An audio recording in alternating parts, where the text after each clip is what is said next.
like many of us go to meetings and preach in meetings as people that have obtained. Be sincere and come as a seeker. You have not obtained. Don't talk as somebody that has obtained. Because a Samaritan is close by.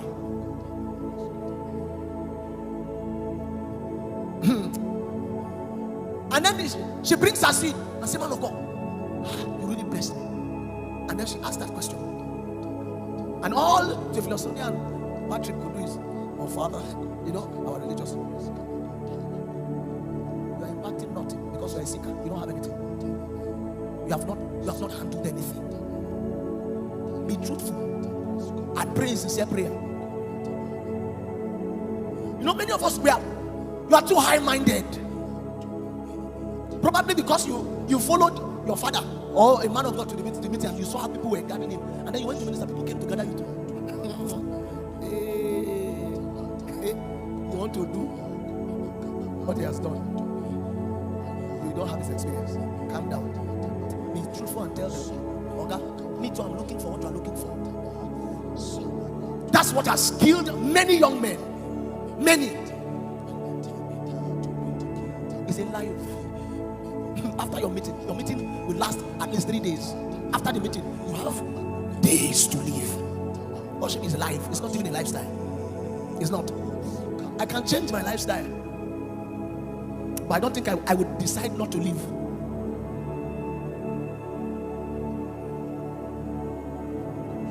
So the Samaritan woman kept asking that question.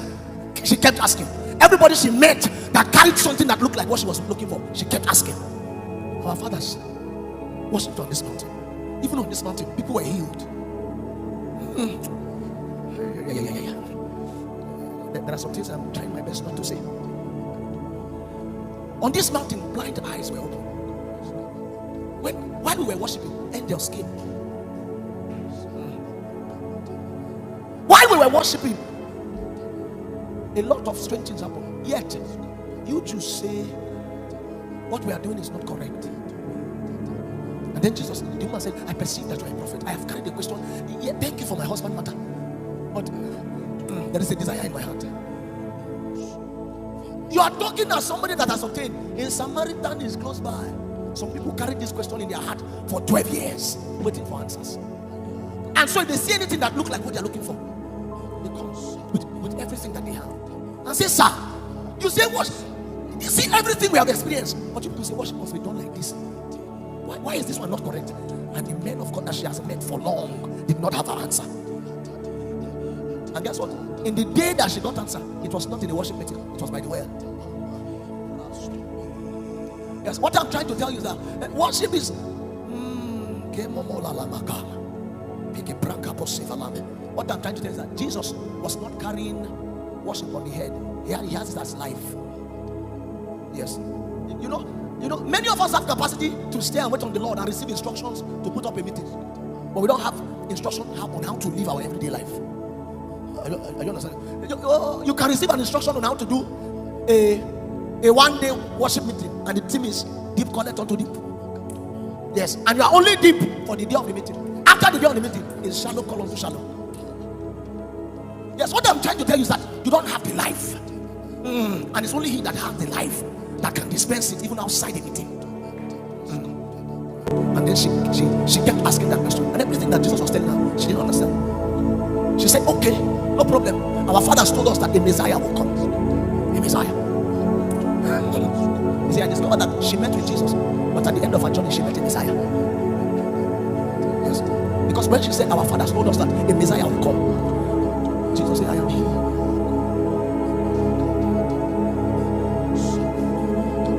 He said, I am He. And immediately, she left Jesus' presence in a cry. She dropped Jacob's well, and carried the river in her bosom.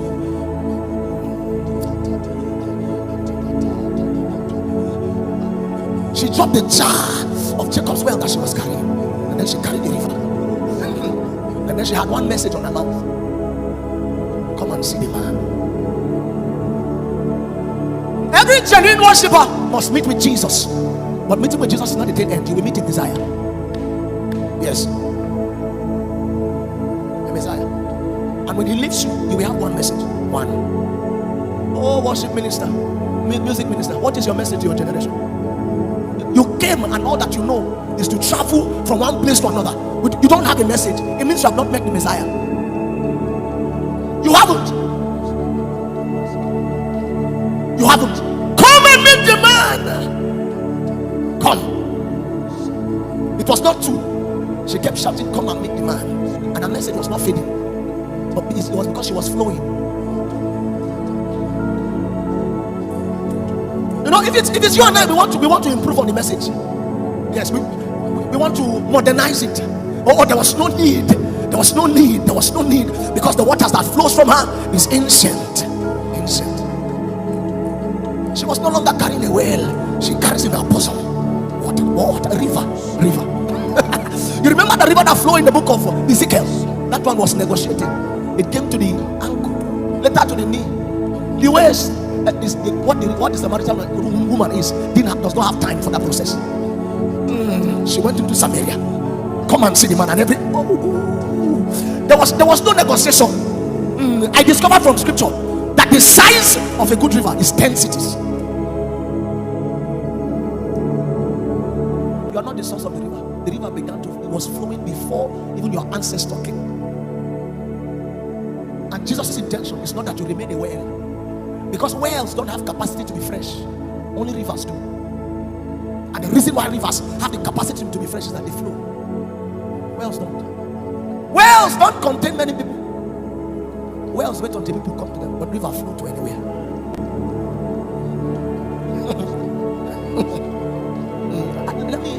Let me round up quickly so that we can pray. The essence of what I'm doing is so that we can pray. And the reason is that the Lord will find amongst us true worshippers. That even if we are 500, give us 100.